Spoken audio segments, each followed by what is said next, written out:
Hello everyone. This is a follow-up video on the previous one that I did addressing posture-related pain and discomfort and how to alleviate some of those issues. As in all my videos, please check with a healthcare professional to ensure you're healthy enough to engage in physical activity before attempting any of these movements. So as a quick recap, we want to address what is considered correct posture and what's considered incorrect posture, where they may be slightly skewed.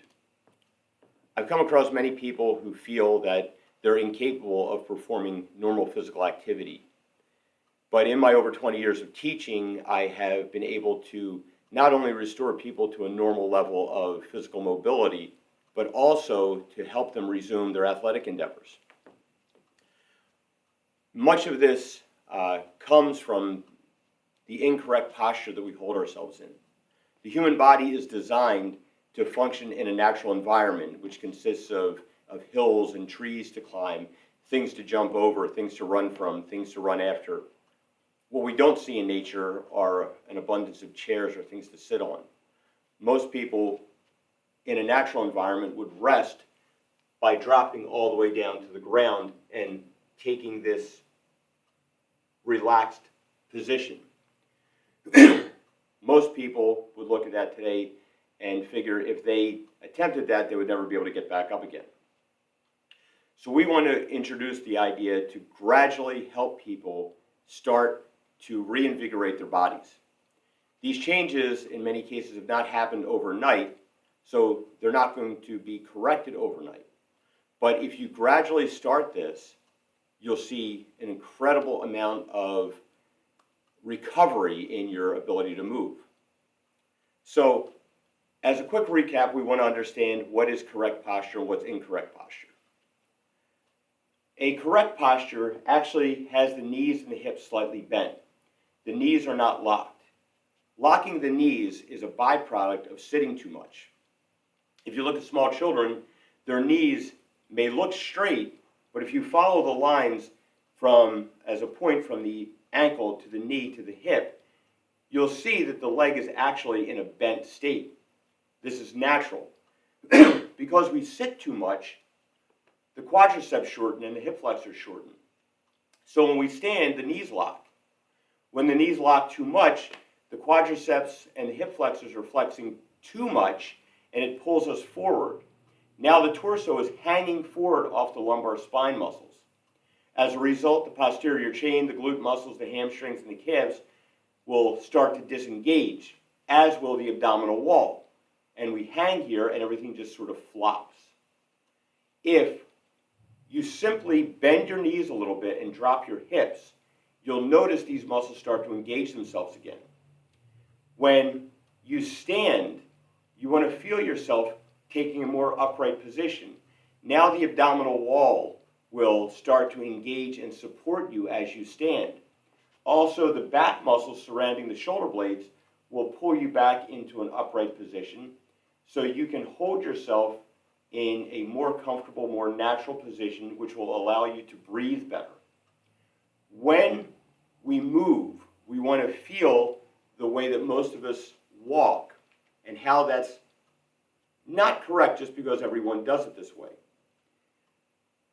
The normal modern person walks and takes a step, lands on their heel, creates a shock wave that travels up their leg into the lumbar spine. At the same time, the body's weight is compressing down, causing this crunching action on the disc material between the vertebrae. As we understand, this causes discomfort and pain.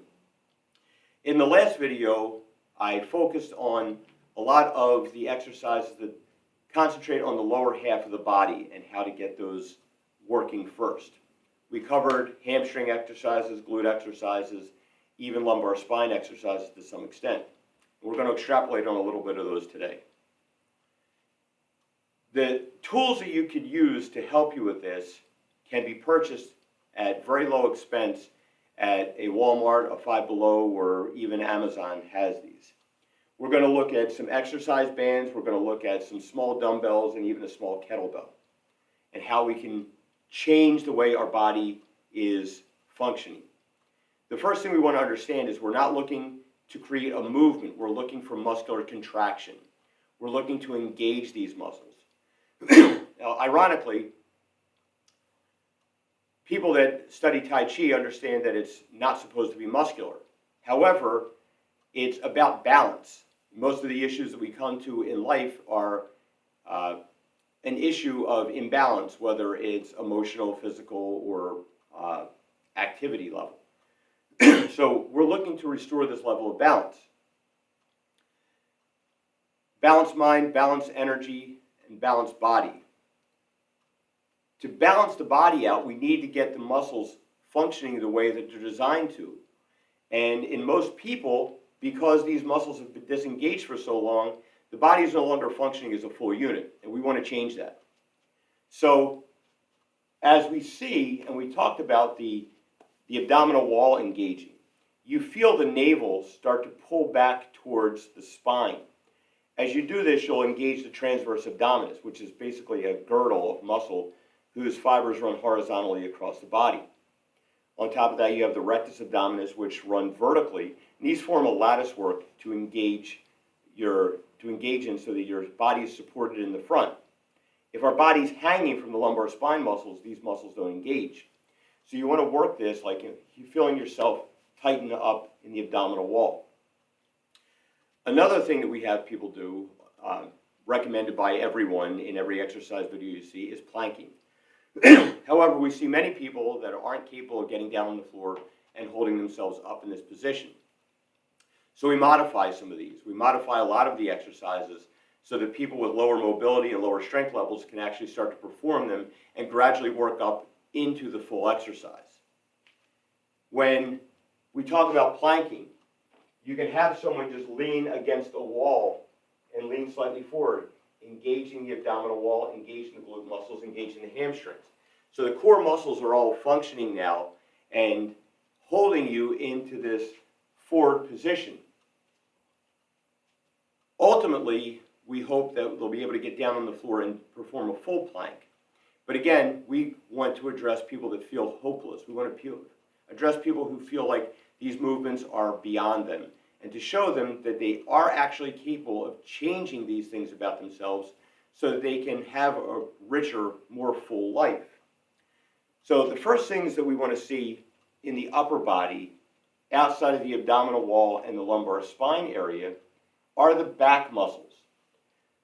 When we take the kettlebell, this doesn't have to be a kettlebell. This could be a gallon of water. This could be a grocery bag that you put some rocks in. Anything that's going to give you just a little bit of resistance. You don't want it to be very much because, again, you're not looking to move the weight. You're looking to engage the muscle to strengthen the body. So the first thing we want to look at is basically just a static hold shoulder shrug. You hold this weight in front of you, flex your trapezius muscles, pulling your shoulders up, and just hold that for 10 seconds, 20 seconds, whatever feels like your body can handle. Then release it. Then perform it again. Again, it doesn't seem like a large movement, but if you concentrate and you really work at it, you'll find it surprisingly strenuous. Another movement that we want to perform is simply holding a small weight in front of us like this. Small dumbbell, holding it in front of the body with both hands with the arms bent. And we want to turn our hips. As we do this, the torso is staying straight. Flexing the spine is a normal and healthy activity. However, as we become more sedentary, a lot of these muscles will tend to deteriorate and atrophy to a point where they're not supporting the spine. And if you suddenly twist yourself with a weight in your hand, you can get an unexpected pull in your back or even further damage, which we want to avoid. So as you make this movement, you're holding this firm here, but your nose is staying in line with your navel and your hips are staying in line with your shoulders as you twist at the hips and not just the spine, keeping yourself more upright.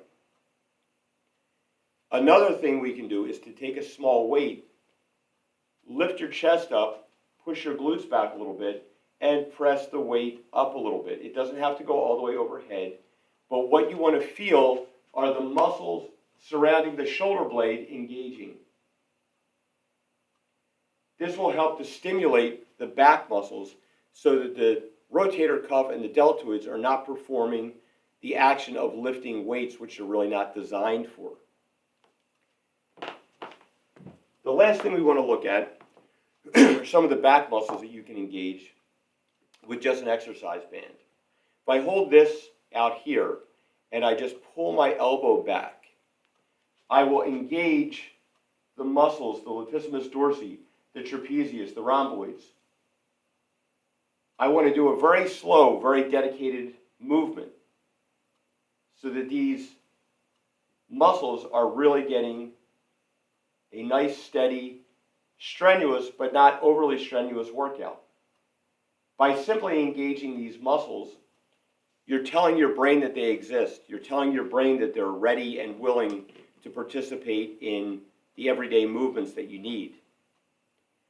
If you start doing these on a regular basis, very slow, very small, but consistently, consistency is the key. You have to make sure that you're doing this on a regular basis. You're going to find that your body starts to recover and starts to function like it used to. As we advance with this, we're going to be able to do more and more dynamic movements. But these are some small exercises that you can do that can have a huge effect in your life. They can take you from being someone who feels like they can barely get up out of a chair. So now maybe you can walk further. Maybe you can breathe better. Maybe you can stand straighter. Maybe it takes some of the pressure off of your spine. Maybe it takes some of the pressure off of your neck.